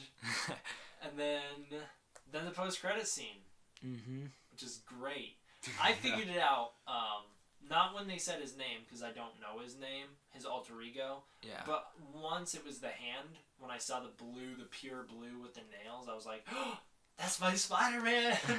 It's like, that's 2099, I know that guy. I've actually read that comic. Yeah, Miguel O'Hara. Yeah. Mm-hmm. Yeah. Yeah, I didn't know his either. name I was like, who? Yeah. Yeah, I don't know who he was talking to, but they're like, Neither the s- dimensional tide did not close. They're like, they think it did, but there's still part of it that's open. And he's like, I thought that it was whatever that watch was. yeah, was well, like she could control where he goes. she's like, I harnessed the power of it. Okay. And she gives him the watch, and she's like, now you have this Omnitrix, you can do whatever you want. He's like, oh, I know what I'll do. And he hits it, and he like, I'm gonna go back to the hero beginning. times all the way back to 1966, when we're back in the original Spider-Man cartoon, the second time we've been there this movie. Because we start the movie there when Peter's like, I even have an awesome TV show, and it cuts to like the Spider-Man. He says awesome he's theme the song. song. yeah. He says theme song. But still, no, you're right. And you're then right. in the end, 2099 pops out this portal, and they recreate the iconic two Spider-Mans like Duel of the Clones episode from pointing at each other. yeah, from the original Spider-Man cartoon. They do the meme where they're both pointing at each other, and he's like, stop pointing at me. It's not nice to point at me. Yeah, they memed it so hard because It's so they good. dubbed over all the voices And Jameson's there, and he's like, the police officer's like, what's going on? And then Jameson's like, Spider-Man pointed at him. He's like, which one pointed first? Spider-Man. And they're both pointing at each other, and then it ends. It's great. Yeah, that was hilarious. Yeah, that was a good end credit. For That was the a very post-credit. post-credit See, scene. that's breaking the fourth wall without Spider-Man 2099 turning to the camera and being like, hey guys, this is the old cartoon. Like, that's what Deadpool would do. So Yeah, I like Not this a quite lot. that. I think it works in Cheap, Deadpool. It's but- because that's the way Deadpool is. It works. I like the Spider-Man style of fourth wall breaks a lot more. Yeah. I personally find Spider-Man. Well, this type of Spider-Man, which is traditional Spider-Man in the comics, to be much funnier than Deadpool in the movies. This type of fourth wall break is not I'm talking to the audience. It's I'm referencing things I shouldn't be referencing. Right. And I Whereas like that a little Deadpool's more. is I'm talking to the audience. I like but- references more than I like turning to the camera and being like, "Hey guys." Yeah. What do you think of the soundtrack? I liked it a lot. Yeah, I really like the soundtrack. Pretty interesting. I'm not into rap traditionally, but I did not have a problem with any but one song in this movie. There was only one song that I disliked. It was just that end credit Credit song. The end credits song, it plays at the very end of the movie and then it plays over the credits. Is not good. I wasn't a huge fan, but Yeah, I thought it was like a half-half. It was like I could enjoy part of that song, but Yeah. that like chorus was bad. I didn't like that. I did like, I liked a lot of the music. I even thought the in-score soundtrack was real cool. Yep. And we already talked about the art style. I think the art style is great. yeah. That was a big draw for me personally. Yeah, it was fantastic. It exceeded all my expectations. It did look weird though, because it looks like a 3D. 3D, movie. yeah, it does. Almost. There's And it some looks like points you're where it's watching like it real without blurry. your glasses on. That's what honestly I was wondering that at the beginning. I was like, are we supposed to like? Did they put the wrong film in or something? Like why it I was trying looks to figure so that out too blurred? at the start. I was like, But I just And thought he- it was the art style they were doing. yeah. I Anytime you didn't see characters moving in the background, they're blurry, or if they're in the foreground but the person in the background is in focus, yeah, they'll dual. That it, might so be there'll my two one of them. complaint, because there was one scene where they were like, I think it was they were panning over like a news thing. I don't remember if it was when Peter died or whatever, but everything was so blurry except for just like the TV screen. It almost like hurt my eyes because, but it wasn't that big of a deal throughout the whole movie. There was like maybe 2 scenes where I noticed it and I was like, oh, I don't know if that's really. I Right. noticed it at the very beginning when he's in the car with his dad, and like everything behind the car was like And there's- really stretched apart. Like there were like 3 of everybody. Yeah, and I when was they- like, man, I feel like I need to be wearing my glasses right now or something. When they roll up to the coffee shop, and you see it, it's like Oh, jeweled, yeah. And then as it gets closer, It they comes they into come focus. into focus as Yeah. one. Looked really weird. Yeah, I thought the art style was cool. The animation itself It's really good. was good. And again, with then- the little details in the animation, like there was, I don't really remember anything too specific, but it was just like, I remember there was something when they were in the woods. There was like something Miles did that I was like, that's just a really neat detail that they added.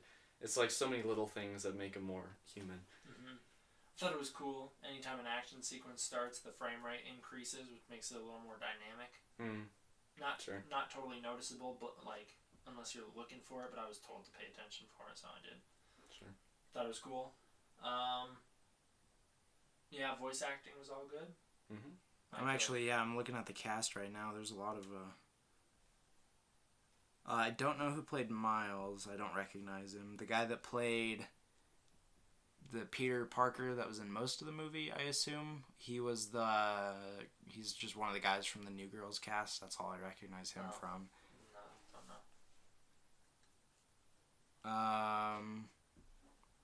The guy that plays Jefferson Davis, which I think that's the dad. That's Dad. Miles' dad. Yeah, he's in the show Atlanta with Childish Gambino. Who also played Miles Morales in the cartoon. Which cartoon was it with Drake Bell? Ultimate, I don't know. Something like that. Yeah, he played Miles Morales, and then he plays Miles' uncle in Homecoming.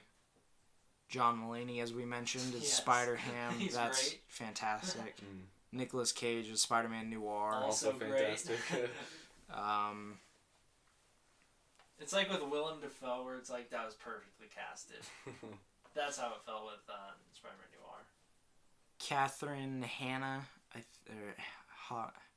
Han, maybe. She's from Step Brothers. She was Derek's wife in that. She was also in Parks and Recs. She played Doc Ock. Wilson Fisk was played by Levi Schreiber, who was Jesus, I can't think of his name. Sabretooth in X-Men Origins. Oh, gotcha. Chris Pine played the first Peter Parker. Huh? The Peter Parkers had different voice actors? Apparently. Yeah, I remember seeing Chris Pine in the credits for sure.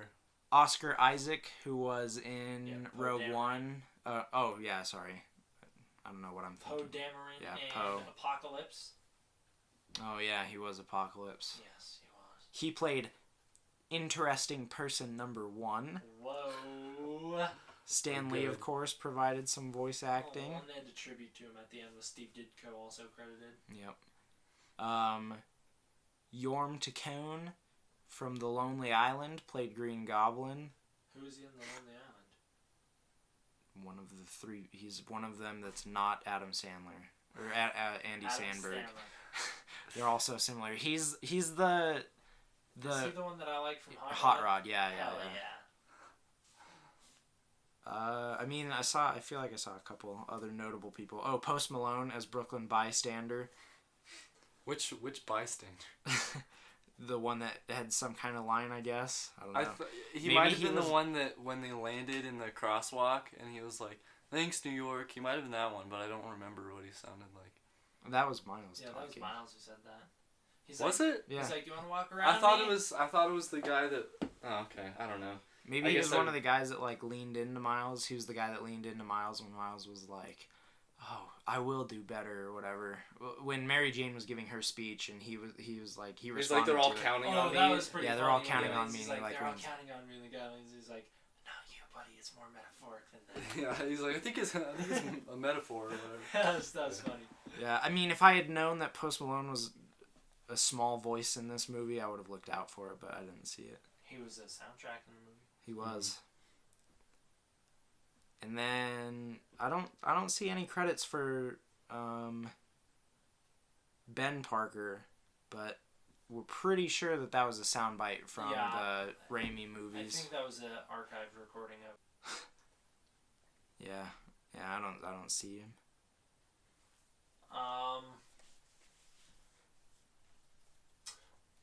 Where would you put it? Rank it in terms of Spider-Man films. It's tough because I don't know if I'd put it over Raimi's second movie, but this very well could be the second, probably my second favorite. It is my second favorite after Homecoming. Homecoming's probably my third favorite. Mine goes Homecoming, then this, and then Spider-Man 2 maybe. Yeah, mine's Spider-Man 2, this, then Homecoming. Alex, what would you say? I have no idea. It's it's tough to rank it. What do you want to see in the future of this? Yeah, I was gonna say, do you want to see a sequel? Well, yeah, I mean, Yeah, I think so. They kind of they can now dimension they can do whatever travel. they want. I really know. want a sequel.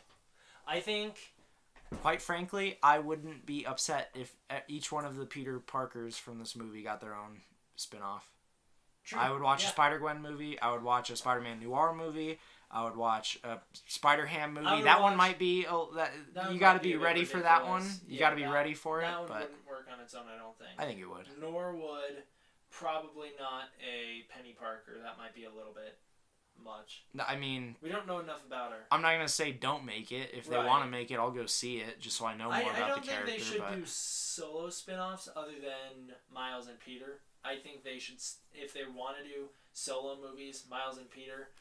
Peter's actually the only one that I wouldn't care to see a I movie think all about I would because like to see it. it's just gonna be what's it gonna be? It's gonna be him like reconnecting with Mary Jane and then just being normal It doesn't Spider-Man even again. need to There's be that nothing Peter, interesting. It could be the real Peter Parker from like a universe. I don't know. I think there's a lot you could do.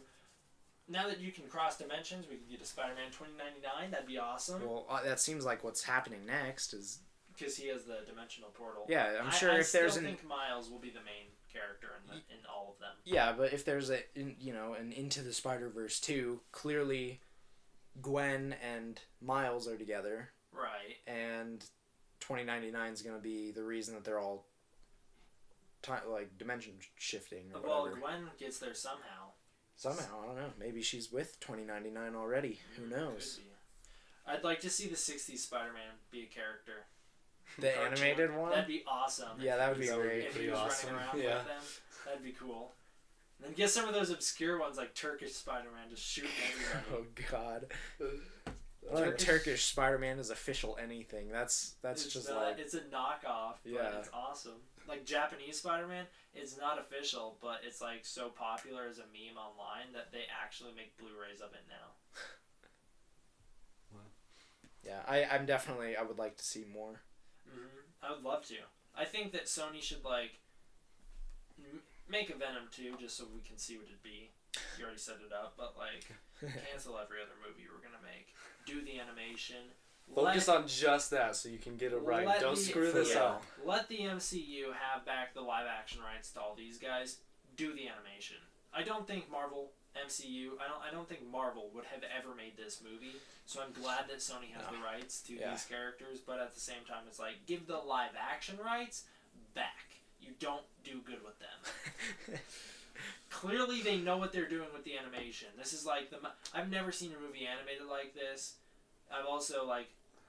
I don't think I've ever seen an animated movie that I liked as much as I liked this. So. Alex has. Iron Giant. So, yeah. Stick with cartoons. Yeah. From the same people that brought you Slender Man. Right. And that crap ass dog movie. dog movie in the trailer. Jesus. Straight up, we saw the full film. Here's how it goes, fellas. Doggo gets adopted, becomes best friend with boy, runs away, look for squirrel, gets lost, winds up at new home, runs away from new home, befriends Bobcat, makes it back to total super CGI Bobcat. Or makes it back to new owner. Movie's over. Yeah, that looks we already absolutely saw the entire awful. movie. And it happened terrible. Sequentially. It's not even like a trailer that's edited out of order to confuse you. It happened sequentially. Yep. Tells the story in the trailer. Maybe he goes to the picnic before he goes to the mountains. We don't know. The picnic is in the mountains. The picnic in the mountains with the bobcats and the wolves. All And there. Robo-Dog. Everybody's there. It's a crossover. Oh my god. You know what I always have a problem with in these movies, like the Spider-Man one, is That you have to sit through the kids' trailers before it. Well, that and the idea of infinite universes is so boring to me. I don't have a problem with it. Like a multiverse is fine if there's like a set number of them, because like think about it, that would mean that in 50% of infinite universes Fisk lost his wife, and in 50% of infinite universes Fisk didn't lose his wife. That's just so boring to me. Well, technically it's not. If it's infinite, then he is infinite in both. Yeah, I was gonna say, no, I know that's what I'm saying. Right. It's 50% of infinity, or what, like No, however you're you want to say technically it. right. Which is the problem that I Which have is like so boring. with Thanos' snap. Is the universe is infinite, but there has to be a set number, but there can't be because it's infinite, right? So then that half of snap's just infinity- ringing out half forever of and ever and ever and ever and infinity is ever. still infinity. So somewhere on the far reaches of the universe that's still expanding, every one out of every 2 children that's born. You pop out a baby and it vanishes. disintegrates. You're like, oh no, Jerry, we need to try again. Oh god, that's a disturbing thought to think about. Is that pregnant women were like, half of them were like, oh my god, I just had a miscarriage right then. But it wouldn't my even be God. like a miscarriage because there'd be no baby left to just like vanish. Oh. Like ashes just come out. Dust. Oh, that's gross. Why do we have to go there? But then the other thing with the Thanos snap is like the Russos said half of all life. Not half of all humans, half of all life. So then it's That's like true. half of all grass died, half of all trees. Does half of every species die, or is it just like total number of life? Just divided one by entire 2? like planetary race was Could one whole completely planet be wiped eliminated. out and then another planet not touched? No, Could all it's the grass on Earth disappear but every human survive? no, it's half of each species. Because that's his thing. Is like he's like, I go planet to planet and I eliminate half of the people. But when he Therefore, went the planet planet to can planet, thrive. he only killed the dominant species. He wasn't like, line up the birds. He only killed All the right, get the dominant birds in species. here. Yeah.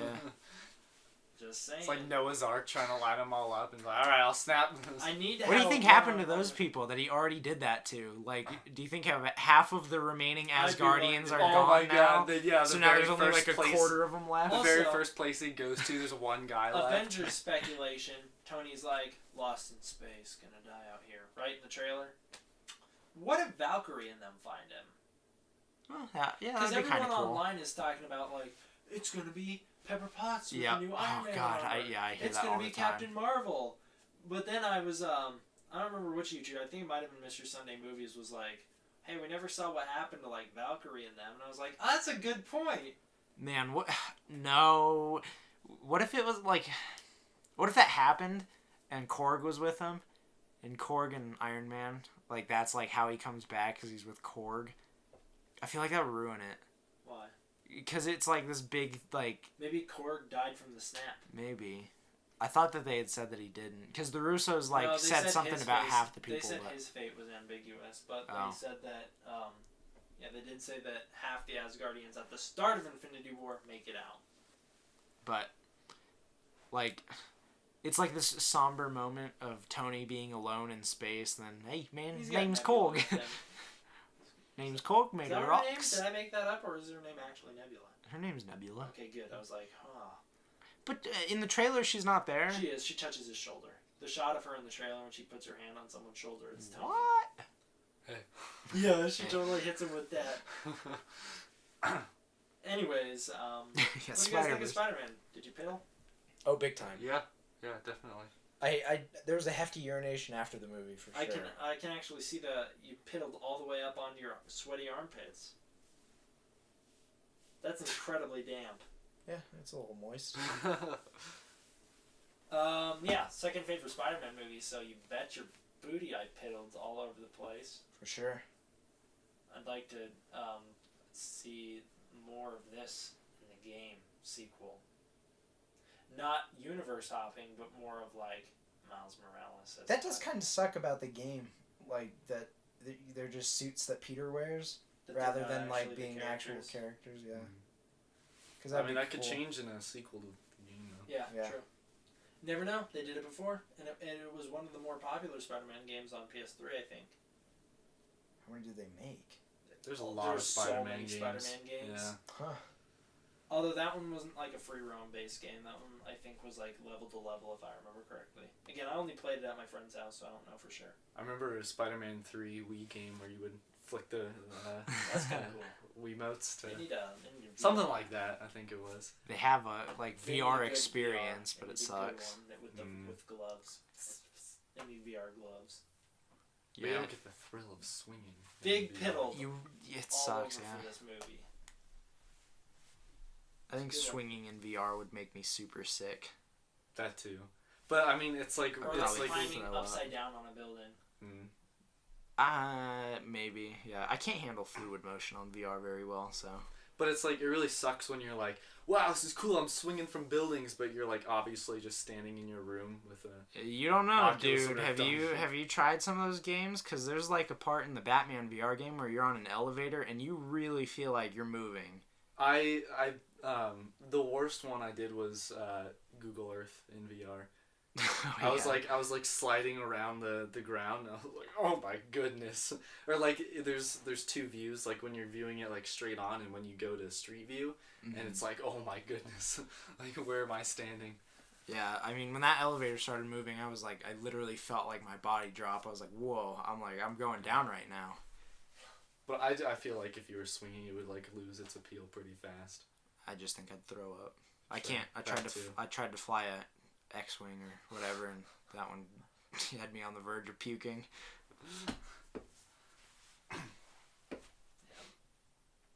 All right, well, I think that's all for that episode. Oh yeah. How long was it? Almost 2 hours exactly. Nice. Yeah, We that'll be good. fucking crushed last episode when we talked about 4 movies. Not much to say about Christmas movies, really. I guess. When there's not a whole lot of plot in Christmas movies. Oh, we'll find out next week when we talk about the entire Home Alone franchise. That's right. Thanks for watching this episode of the Extremely Low You're gonna have Budget to cut a lot of Podcast. that out. Yeah. Why don't you comment below and let us all know what Spider-Mans would you like to see in the next Into the Spider movie? Also, don't you agree that Sony should give up the live action rights because they're no good for them? Let us know. Click on this side of the screen to see last week's episode. Mm-hmm. Click on the other side to see the playlist of every episode. Click that big boy in the middle to subscribe. Thanks for watching.